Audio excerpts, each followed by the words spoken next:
we have three macronutrients, right? We have carbohydrates, we have proteins, and we have fats. Now, of those, we know that carbohydrates and fats are mainly used as energy, right? Let's say you were to take oil, right? And you were to pour oil in water, what would happen?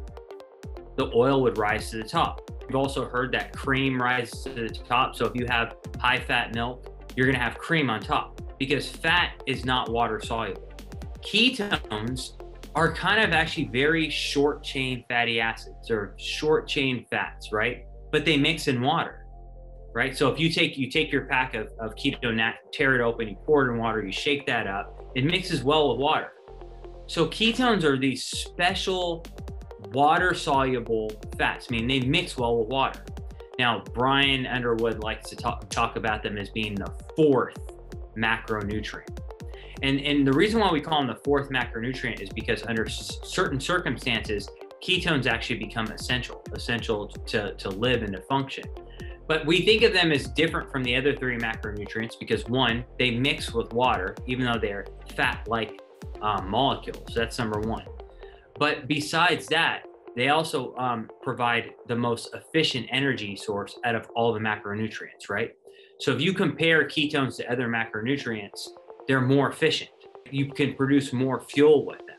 That's one of the reasons why people get so much energy when they take ketones. So the unique aspects of ketones, they're water soluble, they're more energy efficient. In fact, the heart operates 30% more efficiently on ketones than on glucose. Really good study that was done by a colleague of ours, Malia Holland. They took firefighters. So my dad's a firefighter. I know when he would go out on a call, things would go crazy, right? And you know, when a firefighter goes out, it's life or death.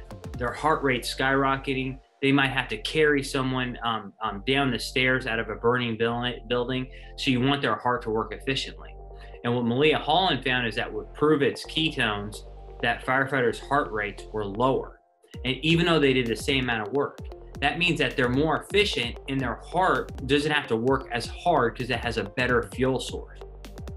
Another study looked at oxygen consumption. The less efficient a fuel is, the more oxygen we have to use. Think about if you're out of shape and you're not a very efficient runner, okay? You breathe really hard and fast. Whereas very efficient runners, if they're gonna run the same speed as you, might not breathe as much. Well, studies show that when you take ketones, you don't need as much oxygen. So you're not breathing as much with ketones as you were without ketones. So that's why, for example, when you go to altitude, say you're gonna go travel to Colorado, you know, or New Mexico, taking ketones could actually be very beneficial because there's less oxygen and you don't need as much when you're on ketones.